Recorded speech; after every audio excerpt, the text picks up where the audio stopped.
Good evening and welcome to our special coverage here on Left, Right and Centre tonight, looking at the exit polls in the run-up to the counting on the 11th of December. Well, just like every single year and every single time, the exit polls are telling us a very confused and convoluted picture.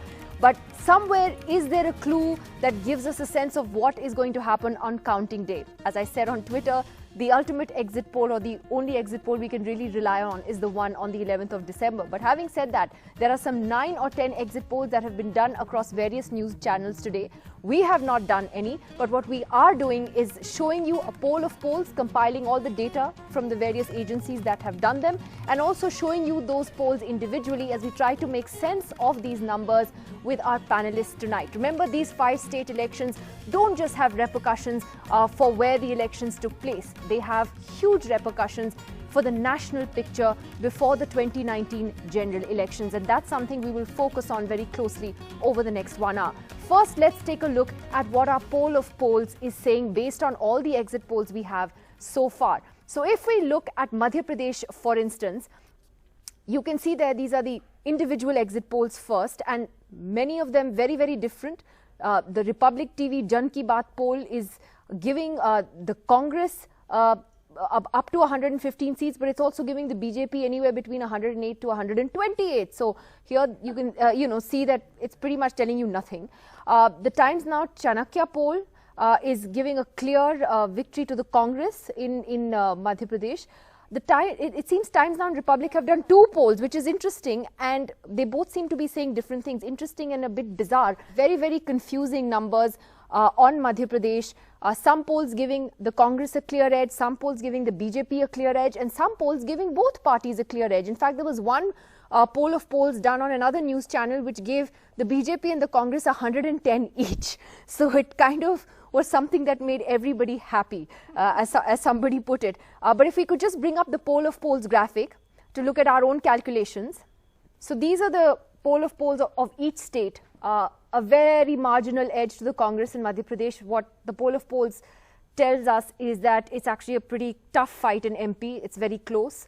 Rajasthan seems to be a clear edge for the Congress. Most exit polls today, the only state they've actually been consistent on is Rajasthan, where they're saying the Congress is winning, although there's one exit poll that has given a slight edge to the BJP there, the Jan Ki Baat poll, which we'll talk about in just a bit. And Chhattisgarh there, you can see, again, it's very close like Madhya Pradesh, with only a very marginal edge to the Congress. Chhattisgarh has always been close, so it would be very interesting to see what actually happens there. So at the end of the day, Sagrika Ghosh, who's back with us this evening, what are these exit polls telling you? If you can make sense of them, hooray. Nidhi, you're absolutely right. I think the kind of atmosphere that has been created around exit polls is, there's a lot of hype, but I think now what's happening is because of the extreme politicization of our world at the moment, exit polls are hedging their bets, they're being very careful, they're not actually saying anything very clearly. So I think the kind of complicated picture that we're getting from the exit polls shows that every pollster is being very, very careful. But there's one thing about being careful, but there's another thing about having a completely different outcome. So you have, for instance, the ABP News CSDS poll on Madhya Pradesh, which is saying the Congress will clearly win with 126 seats, right, to 94 of the BJP. Right. And then you have the Times Now CNX poll, if I'm not mistaken, which is the complete opposite, which says 126 to the BJP and 89. So how can that be? I think it's I think we're looking at sort of loads of other factors that have come into play in the kind of compilation of these numbers, and I think the fact that one agency is doing 2 polls, Republic is doing 2 polls, and so I think Times Now as well. I've never heard of that. Yeah, to do 2 polls in that sense seems to be a little odd, because you're saying 2 completely different things. But I think that, the whole mahal of the exit polls is now, I think, no longer as salient as they once used to be, where they actually used to be seen as predictors of results. I think now it's basically pointing towards broad trends. I think if the trends are anything to go by, I think they're pretty clear. I think Rajasthan is pretty clear. I think Chhattisgarh is also kind of looking kind of clear. I think we can see a pattern there. But, on the other hand, On the other hand, I would just say that the exit polls to me are confused and confusing. They're giving muddled pictures, and I think the voters are going to be much less confused. I think the voters are going to give a pretty clear verdict. And that's why we always say that there's a big health warning that we give with all these exit polls, and we're not doing them ourselves. We haven't done them for a very long time.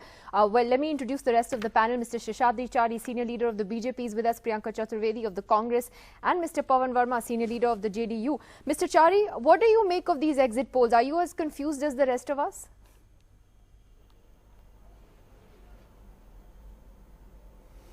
No, I think exit polls are indicative of what is happening. No, which ones? I mean, if you see, there is a sort of congruence as far as all the exit polls are concerned. No exit poll says that it is going to be a cakewalk for BJP, or no exit poll says that it is going to be a washout for BJP and a landslide for the Congress.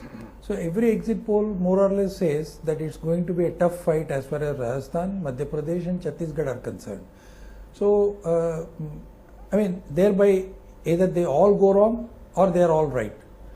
So it's again, as you have very rightly said, exit polls have to be taken with a pinch of salt. We cannot really know, we don't really know what is going to be the exact result as of 11th is concerned. But as far as exit polls are concerned, I think, I mean, every channel says that they are very, very scientifically obtained data, but we really do not know. Exit polls have gone wrong, but let us hope and wait for the 11th December to comment exactly what goes, which party goes which way. Absolutely, and just to give our viewers a sense of how confusing the picture is in some of the states. If you look at the graphic we just had on the screen about the seesaw on Madhya Pradesh, it's actually absurd, and I can read this out to you. So you have the India News exit poll that says the Congress is going to win, the Times Now CNX poll that says the BJP will win, then there's the India Today Access poll which says the Congress will win, there's the Republic TV poll number 1, they've done 2 for some reason. That one poll says the BJP wins, the other poll says that the Congress wins, which is great. And I mean, you know, you just have both scenarios basically. And then you have the News Nation poll which says again that the BJP will win. So this is a very good graphic actually, because this, it's 3 apiece. It's like 3 Congress polls, 3 polls giving to the Congress, 3 to the BJP. Priyanka Chaturvedi, are you all looking at these with some degree of skepticism also?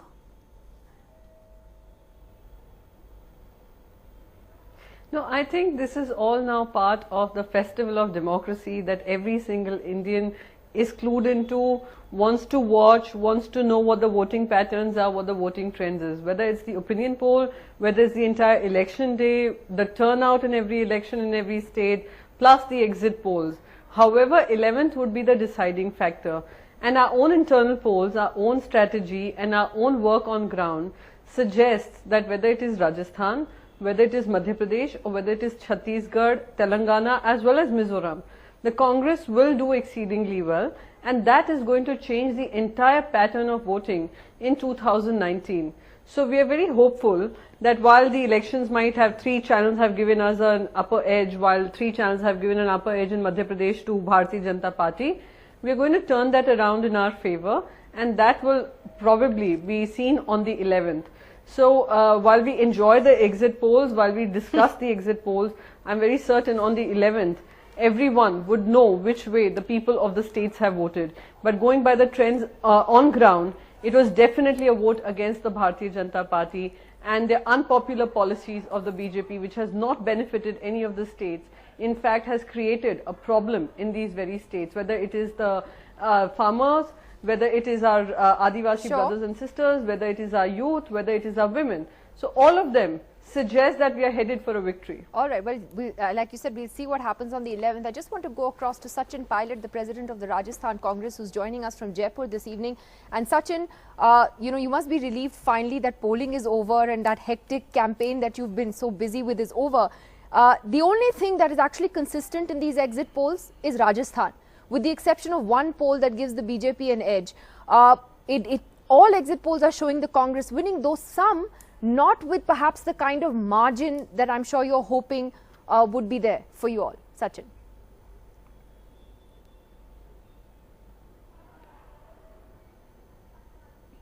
best thing for us to do is wait for the 11th. But yes, the indications, because of my travels in the state in the last few months, I can tell you that the mood was very palpable in terms of being against the BJP, and also they were very willing and happy to accept the roadmap that the Congress party was putting forth. So it's not just a negative vote, it's also what we are bringing to the table. So I'm confident that when the results come out, you will get a much larger number than what some of the polls are indicating. But more than that, I think there's a sense of accountability. The people are wanting answers to the questions which people have avoided for the last 4 or 5 years. Price rise, farmers' distress, unemployment, the economy almost collapsing. So it's very easy to see that across these states, 3 or 4 states where elections are happening, the BJP is in a back foot, and the Congress party is giving an alternative form of government, which most people are endorsing, and that's really the takeaway for us in these 4 or 5 elections. We've also seen, Sachin, at least in the last couple of weeks, a strong buzz coming from Rajasthan that the BJP, in fact, which started off very badly in the state, in a sense, caught up, and that Vasundhara was making a comeback, that the gap between the Congress and the BJP may not be as big as you may think it would have been earlier, that the BJP may even spring a surprise. There was also criticism that maybe the Congress didn't do so well with its ticket distribution. Can you tell us your thoughts on that?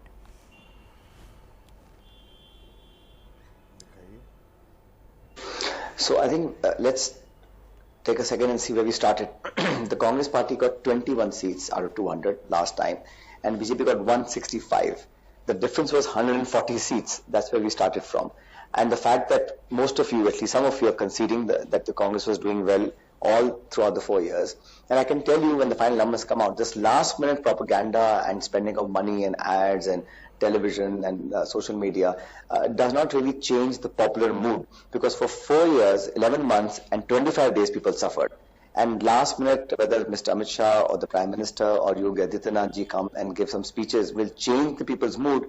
I think it's a really propaganda-driven strategy just to make sure that they can salvage some dignity in this defeat. The writing was on the wall. They lost every election from Sarpanch to Pradhan to municipalities to assembly by-elections to parliament by-elections. The party leaders and party workers worked really hard for 5 years, and I must give credit to every single Congress person who has worked tirelessly to bring the party where it is today.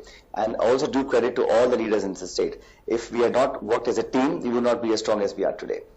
In terms of the ticket distribution, yes, there were more claimants than we had liked for in each constituency, but it's par for the course. Ultimately, it's a bipolar polity. People are voting for the party, for our manifesto, for our ideology, and for our roadmap ahead. Individuals matter, but not as much. So the party really is pivotal to how people decide which party they will choose. And the Congress party, I think, has really etched itself in the hearts and minds of people of Rajasthan. There's also been a lot of reportage, Sachin, from both Madhya Pradesh and Rajasthan, which seems to suggest that while there may be a very strong anti-incumbency against Vasundhara Raje, that there may not be that kind of deep-seated anger against Mr. Modi himself, and that could, play out very interestingly in the Lok Sabha election, that actually Mr. Modi is not as popular in Madhya Pradesh maybe, but he's actually still well liked in Rajasthan. Again, how do you look at that politically? Because you're just months away from a Lok Sabha poll.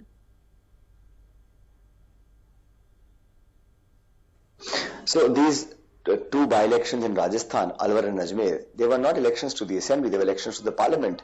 The 2 by-elections in Uttar Pradesh where BJP lost. So every single Lok Sabha by-election the BJP is losing. It's an election to the Indian parliament, not to state assembly. And I think Mr. Modi and the BJP can't distance themselves from a poor performance in a state. But ultimately, Vasundhara ji is a BJP CM, and they have to be accountable for her performance. You can't give her applause when she gets 165 seats and then say, well, that's her problem that she lost. BJP is ultimately a party that's responsible. Both the PM and the CM come from the same party. So I don't think it's that easy, because the GST, the demonetization, it's all affecting the common man's life every day. And it's not so binary and black and white that this is central, this is state. They're both BJP. If BJP takes pride in saying how many states we have a government, then they must also then face the flag of all the 3 or 4 states that have just gone to polls. And to my mind, this whole strategy of distancing the Delhi leadership of BJP from the local leadership according to what suits them will not cut any more ice. Well, quick last question, Sachin, the one that you're sick of answering, but I will ask you anyway. If you do go on to win this election as the exit polls predict, are we going to see you as Chief Minister possibly?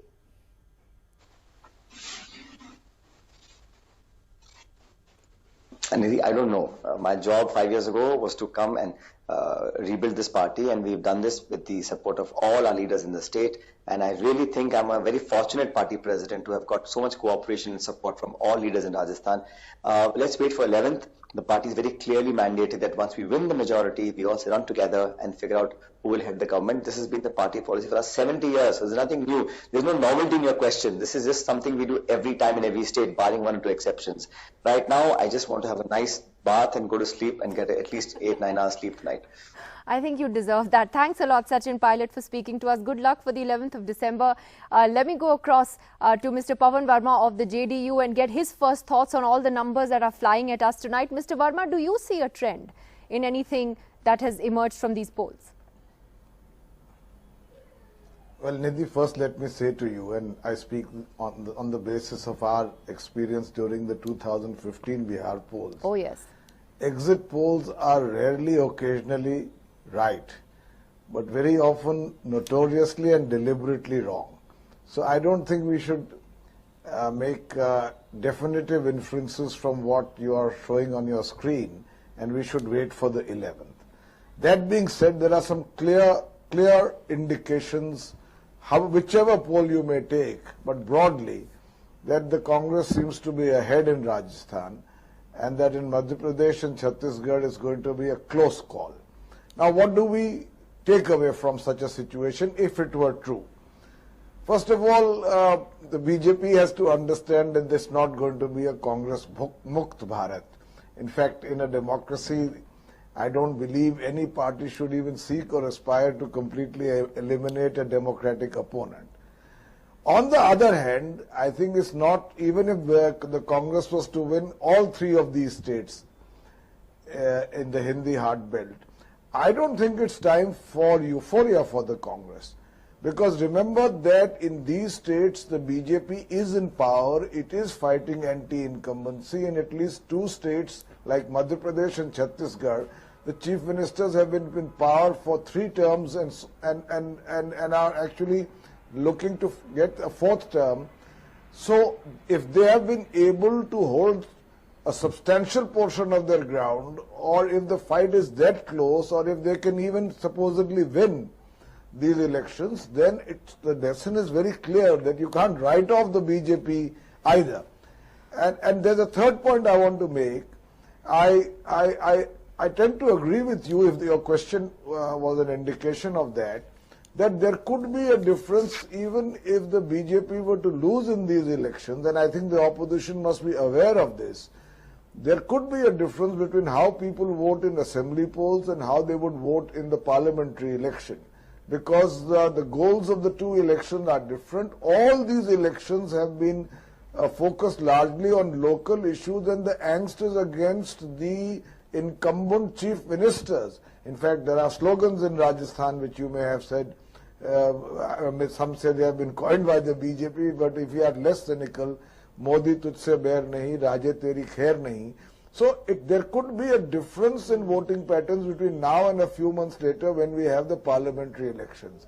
The only thing that I want to say is that Mizoram has put a stop to the BJP juggernaut, it appears in the northeast, and that's also an important takeaway. In fact, the Telangana poll is also interesting. Again, there are seesaw numbers for Telangana, but you know, some are saying it could be a thumping majority for the TRS. I mean, our poll of exit polls shows it's 67 for the TRS, with the majority at 60 and 39 for the Congress TDP. There are a couple of polls, however, who've given a majority to the Congress there, and so again that picture is very confusing. On Telangana, I just think that because the Telangana alliance, the TDP Congress alliance, is seen as a kind of bellwether alliance for a kind of possible anti-Modi Mahagathbandhan in 2019. Remember, the TDP and Congress, mortal enemies, they've come together, they're fighting together. Yeah. And, Chandrababu Naidu is a kind of Harkishan Singh Surjit of the 21st century. He's the one scurrying around meeting Sitaram Yechuri, Stalin, Sharad Pawar. He's meeting everyone and trying to get the Mahagathbandhan going. Now, if that alliance of the Mahakutumi in Telangana does well, then even if it doesn't win, but if it does well, it will show a certain viability in that possible opposition alliance going forward to 2019 with Chandrababu Naidu as a prime mover, because remember, he's the prime mover of that alliance and he's a prime mover of the anti-BJP front at the national level. So if that alliance does well, but that alliance can't afford to be wiped out, because if it's wiped out, really depend on then the vote share, that alliance, then it shows that there's no viability of that alliance. You know, Mr. Chari, the point that Mr. Verma was raising about people perhaps voting differently in state elections and national elections, in fact, we have seen that's very true. We were looking at the data from, from 10 years earlier, when you see certain assembly elections that have taken place just before the Lok Sabha elections, often the results have been very, very different.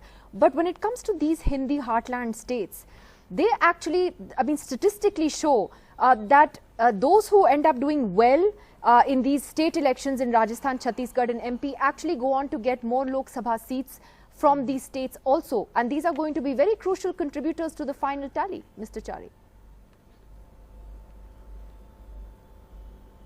No, I don't think we can actually superimpose earlier election results to 2019. It's very difficult because the issues have changed, the leadership has changed, the narratives have changed. So all these factors will have to be brought into consideration.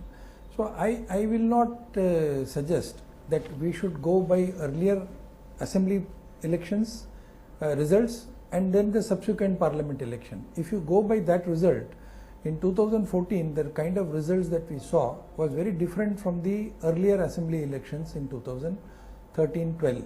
So yeah, that is a valid point, that people who have voted say, let us believe that the exit polls are right. The exit polls have also, if you take the exit poll results as correct, and if it is going to be almost a replica of what is going to happen on the December 11th, let us say, even then what happens is, as Mr. Pawan Verma very rightly said, BJP is not being written off. It's not the reversal of what happened earlier. So BJP and Congress are neck to neck, and in all likelihood, what the Congress began with in Rajasthan is not the Congress which is ending. The beginning of the electioneering in Rajasthan should have indicated that the BJP people said BJP will not get more than 25 seats, but that is not the situation as far as even exit polls are concerned. So I think it's a warning, even if we believe that the exit polls are correct. If BJP loses Rajasthan and if BJP struggles to form a government in Madhya Pradesh, and then if the BJP in Chhattisgarh has to depend on Ajit Jogi and Mayawati, I think the scenario will have to be changed and a course correction will have to be done as far as the BJP is concerned. And remember one thing, the BJP has some of the best election managers, election strategists, considering the fact that Amit Shah and Modi combination has won more than 21 states after 2014 election, and innumerable number of assembly and parliament and other panchayat elections. So that election machinery of BJP is a very formidable one. As compared to that, the Congress doesn't have that kind of election machinery. I think you're right. You're right, Mr. Chari. One star campaigner as far as the Congress but is I think concerned, the only thing I'd like to interject with and here, the issues are also going to be very different. But I think we could all have said, and I'll take this to Priyanka for a quick last comment. Please make a which point? Which is Priyanka, that the fact is, and I think everyone will agree, that maybe a year ago nobody actually saw the Congress as a real player against the BJP in these head-to-head contests in these states. I mean, particularly after the thumping win in UP. If today, Priyanka, we've come to a point where the BJP is saying, well, the BJP is not being written off, right? Perhaps, does the Congress feel that something may have worked for it in the way maybe that Rahul Gandhi has projected himself, the way that he has campaigned, if this turns out to be correct? No, absolutely. You have to understand a couple of things. Firstly, the on-ground campaigning of all our senior leaders, including Shri Rahul Gandhi. The entire perception that was created of him by the Bharatiya Janata Party's dirty tricks department and crores spent on it he has broken out of that image and he has turned out to be a worthy challenger to Mr. Narendra Modi. And for that, the by-elections speak for itself. From 282, the Bharatiya Janata Party is reduced to 271, and more than 3 MPs have resigned recently. So perhaps they are not holding a simple majority even in the parliament right now. Considering the various state elections, you have to understand, while they can speak from a point of confidence, this entire overconfidence and arrogance is what has changed the perception and the minds of the people. You might have the best political machinery in the world, but if you do not have the electorate with you, they are not going to make you a winning story. And this is the lesson perhaps the Bharatiya Janata Party will learn on the 11th. You can boast of a Chanakya in your midst, you can boast of a senior leader who is very popular in your midst, but 2004 can very well repeat itself in 2019. And that is what democracy teaches you, and that is what the electorate of India has been teaching time and time again to every single political party which has been in power and which has been voted out of power. So let's be humble in our victories, and let's also be graceful in our defeat. Okay, I think that is well said about being humble in victory and graceful in defeat. And I'd like to thank you and Mr. Pawan Verma for joining us this evening. We're going to take a break, and when we come back at the top of the hour with Mr. Seshadri Chari and Sagrika and Abhishek Singhvi of the Congress will also be joining us. We'll look at what the national implications are of these elections.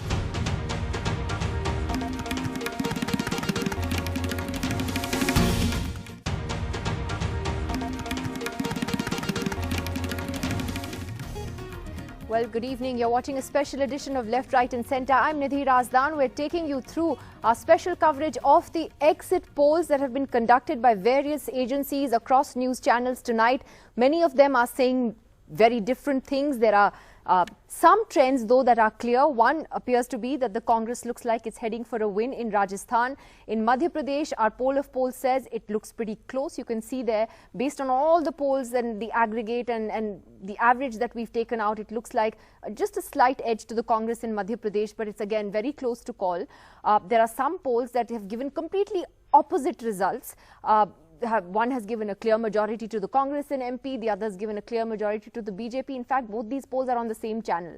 So we're going to talk about that in just a little bit. In Chhattisgarh also, if you could see on the graphic there, you could see that it was a pretty close contest again with a slight edge to the Congress. Telangana, more or less, as per the poll of polls, looks like it's going KCR's way, the TRS's way. So we're trying to make sense of these numbers, but ultimately we do have to wait and see what happens on counting day. And that's just a few days away. Please remember that in the past, many of these exit polls have been wrong. Somebody somewhere does end up getting it right because किसी का तो तुक्का लगना ही है. But let's talk about now what the national implications of these elections are. And we've got Sagrika Ghosh, consulting editor of the Times of India with us, Mr. Seshadri Chari, senior leader of the BJP with us as well. The rest of the panel will join us shortly.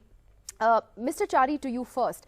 Now, whichever way these elections go, whether the BJP does well or the Congress does well, what would you say is the impact on the Lok Sabha, or do you think these polls are actually delinked from the national polls?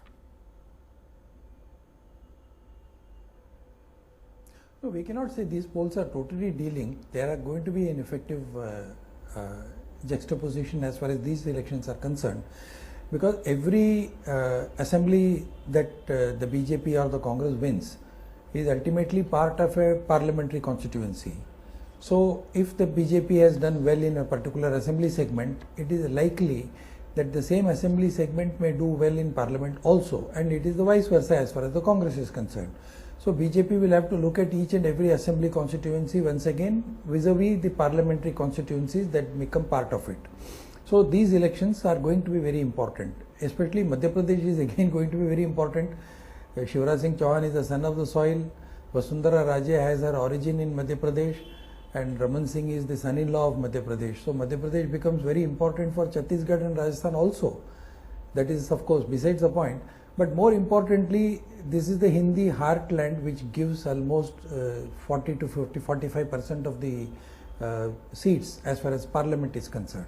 65. But one thing is very clear. 65 Lok Sabha unlike seats. The state assembly elections, as far as 2019 elections are concerned, the fact has not changed from 2014 till today. There is no serious contender against Narendra Modi, And there is not a single political party, I am not talking of the combination, but not one single political party which can take which can challenge the organizational supremacy of the BJP. So therefore, it is going to be Modi as a tallest and most popular leader as against Rahul Gandhi, who has not yet arrived.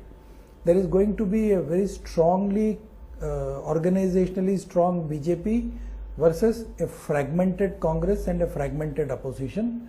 And then there are going to be issues where Modi is very strong, where the Congress is not that strong. So it is again going to be a very not a very balanced contest as far as 2019 is concerned. Okay. But of course, the BJP should not be complacent about this.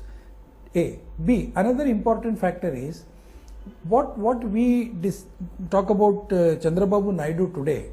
Today he could have joined hands with the Congress. Chandrababu Naidu's enemy is neither the Congress nor the BJP. Chandrababu Naidu actually wants to defeat KCR. So in his enthusiasm to defeat KCR, he has joined hands with the Congress because there is no point in joining hands with the BJP.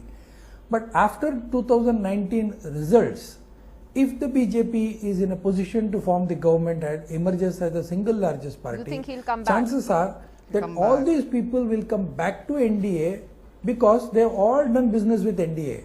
That's entirely possible. You're absolutely right. That's entirely possible. But the issue here is, and let me get Sagrika into this. If, let's say, the Congress does win Chhattisgarh, Rajasthan and Madhya Pradesh, that would be a huge victory for them, a huge morale booster for the party, and certainly something that would elevate Rahul Gandhi's stature with the opposition, his bargaining power with allies, how he's seen within his own party. Conversely, if they don't do so well, that would give the BJP a big boost and certainly lower the Congress's bargaining position in the opposition alliance. Absolutely, Nidhi. I mean, a few points. First and foremost, this is the big fight before the big fight. And whatever the results of these elections are going to have a direct bearing on the morale, on the atmosphere that going forward towards 2019. Second of all, every time the Congress has been up against the BJP in a direct contest since 2014, the Congress has always lost.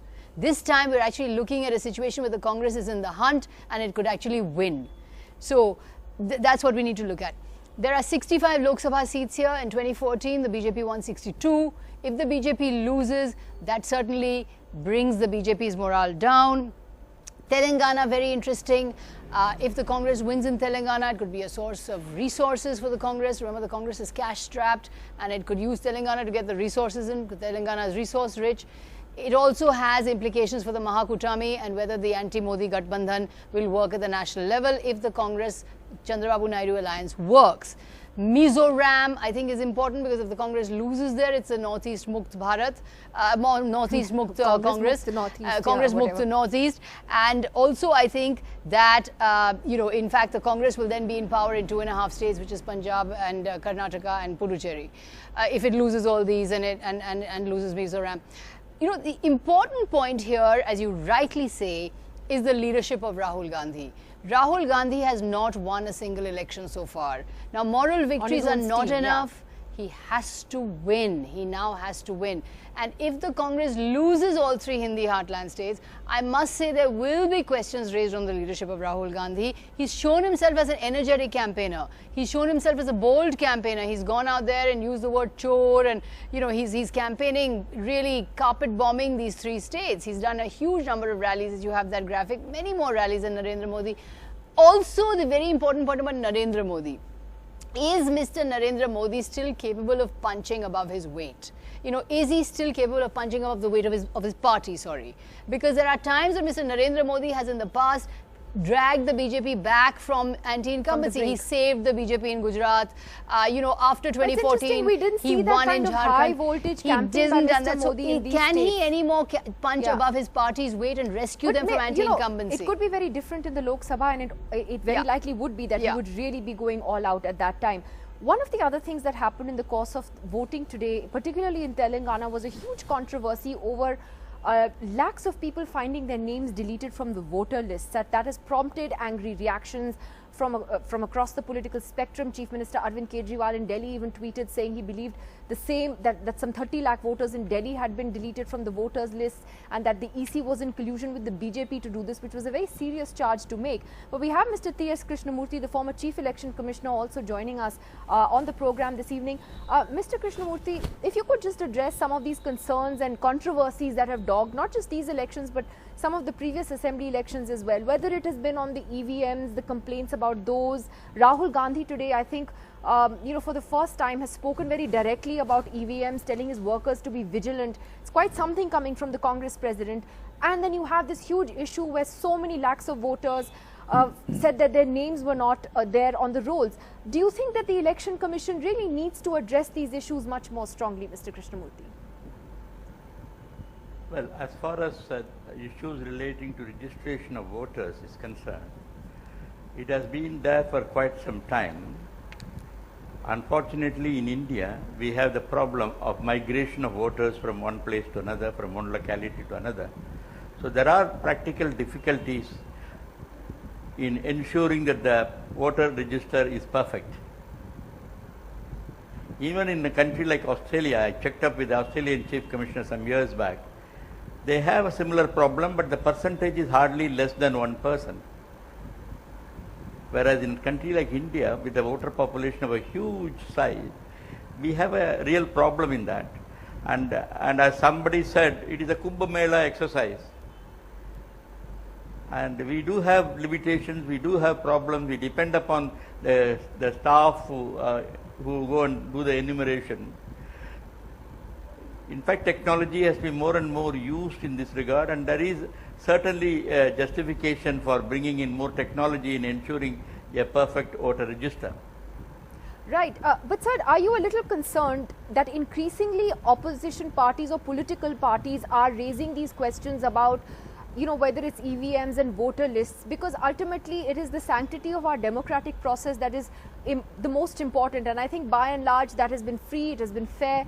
But the fact that more and more political parties, particularly the opposition, keeps raising this issue and has in this big way today, the way Rahul Gandhi has sort of tweeted on the EVMs, is that a concern? You think that the Election Commission needs to perhaps handle perhaps more strongly, more forthrightly than it has till now? There is no doubt that electronic voting machine has to be credible for the voters. There is no doubt about it. If you really want our electoral exercise to be applauded and appreciated. And as far as I am personally concerned, the electronic voting machine is perfectly credible. But we have to keep the voters also convinced about it. So the Election Commission is quite used to the opposition parties. Whenever they lose, they blame the electronic voting machine. Whenever they win, they don't talk about the electronic voting machine. But at the same time, in order to make the voters really convinced about the credibility of the machine, whatever needs to be done has to be done, and it has to be probably more aggressively to be done. And I think many occasions have been given to the opposition parties to prove any possibility of manipulation in the machine. None of the political parties has been able to convince it. Even before the Supreme Court, Captain Amarendra Singh and Jayalalitha went, and they couldn't convince them. And Captain Amarendra Singh and Jayalalitha in the next election, they won. They didn't talk about the electronic voting machines because when they won. So we are quite used to the opposition parties questioning the credibility of the electronic voting machine. What I am concerned is the voters should be credible. Voters should have faith in the system.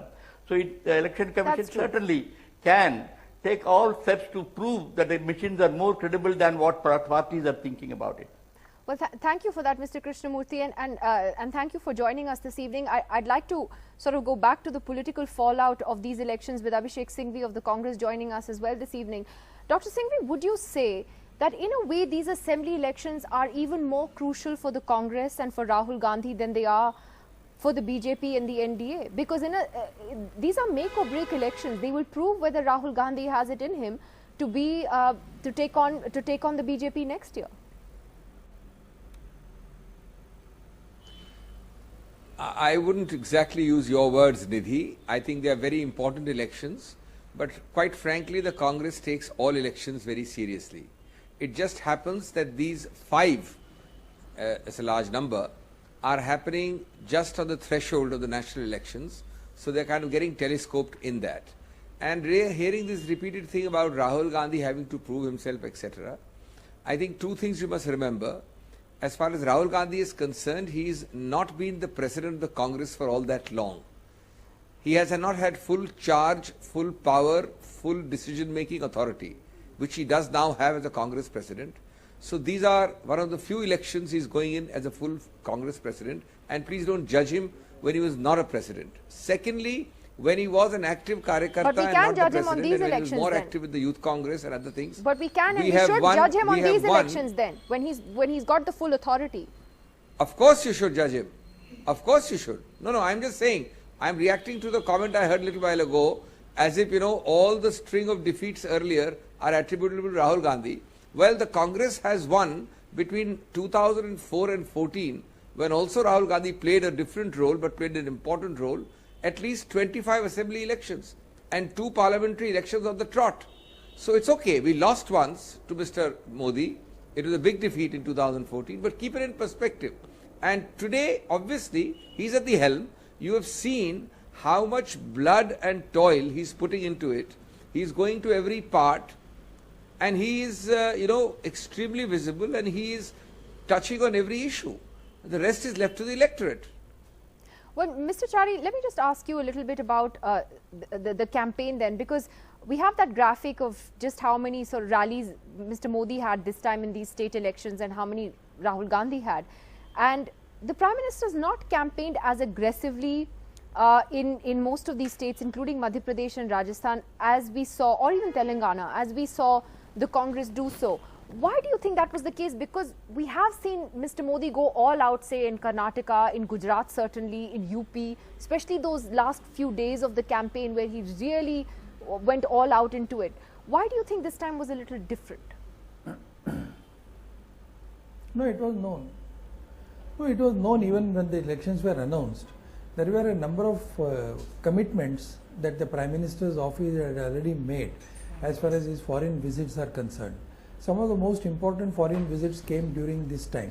Therefore, it was, it's like traveling for 58 hours and then attending some of the meetings in so many other countries, and then G20. So these were all the commitments that the Prime Minister's office had already decided upon.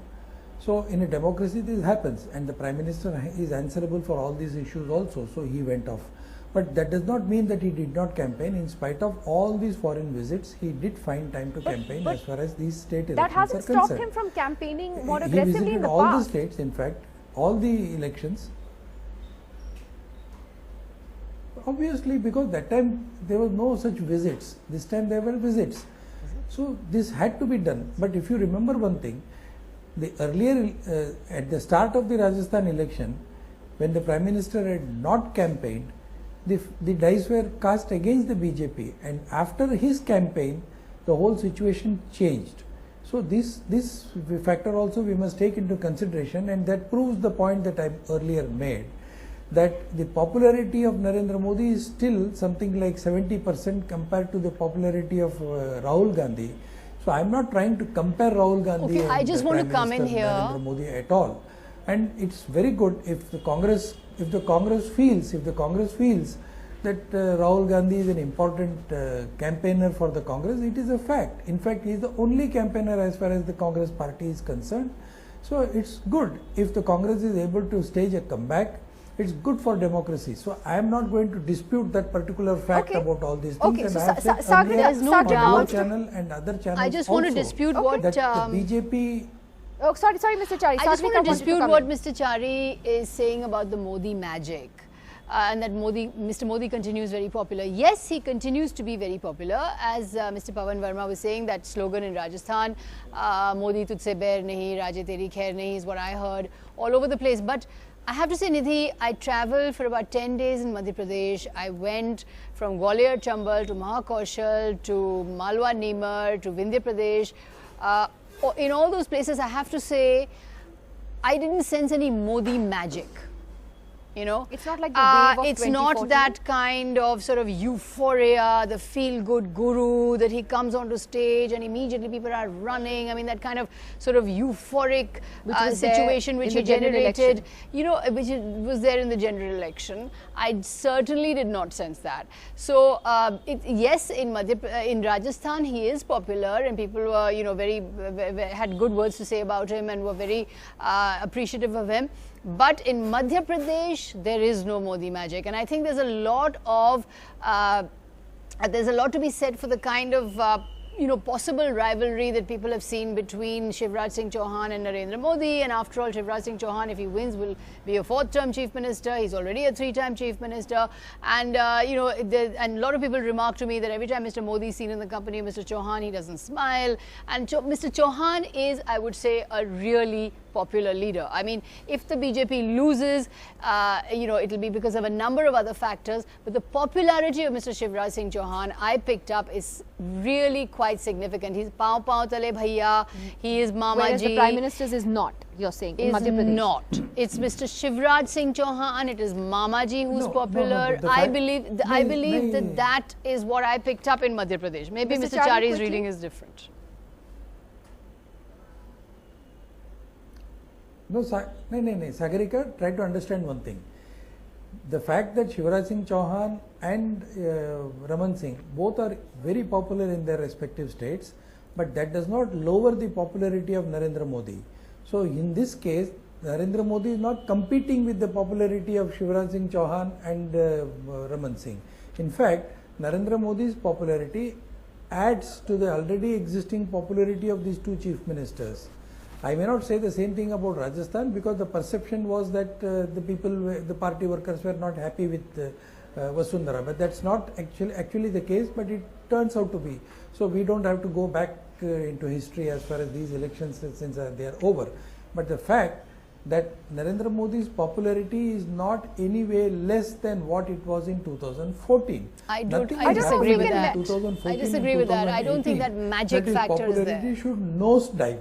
Well, it may not have, it may have faded Absolutely. a little, That but it magic has to be factor said is that very much there. I don't think it may not be the wave of 2014 Abhishek Singhvi, but it is quite something if the Prime Minister still has that kind of personal goodwill with people 4.5 years later. Whether that's true or not actually will be tested in the Lok Sabha polls. But do you find it interesting that the BJP seems to be very keen to make the 2019 election about Rahul versus Modi, Modi versus Rahul? They're very keen to make this about that, to show the Look, sort of contrast between the two. Sagarika, let me make a few clear points Nidhi which are well here. known and I think are undisputed. Nidhi, yes. Relative to other BJP leaders and relative to his own party, there is no doubt that Modi remains more popular. But I want to ask you to put your hand on your heart and ask yourself, is Mr. Modi's popularity anywhere even 50% of what it was when he came to power in 2014? No. Obvious answer. The number of spoofs, very, very strong comments about him, strong condemnation and criticism in social media in the last 18 months is humongously more than before. His sheen, his glow is nowhere near what it was. And let me tell you, I have also been to all these states. I went little less to Madhya Pradesh, but all other states I went more than once. Madhya Pradesh I went once. Everybody understands there the difference between a local election and a national election. We are not talking of 2019. There are innumerable people who say कि ultimately Modi आके क्या करने वाला है यहाँ पर? हमको तो हमारे लीडरों से देखना है. And I think the people are far too, you may like the charisma, you may like to go and attend a rally, after all he's the Prime Minister of India. He's a great orator. But I don't agree at all that the voter and assembly election, and Mr. Modi has tried to make the entire system completely presidential. But that doesn't apply to assembly elections at the moment at all. I'll talk about the national elections later. All and right. I think it's a myth. There like is we a said, lot of the real anti-incumbency exit poll there, to and watch that's out the for problem. is the one on Tuesday, on the day of the results. I'm going to let Vikram Chandra then take our viewers through the next hour or so with more on the exit polls and their what they're trying to tell us, what sense we can make of them, and how the state elections will impact the national picture. Thank you to our guests for joining us this evening.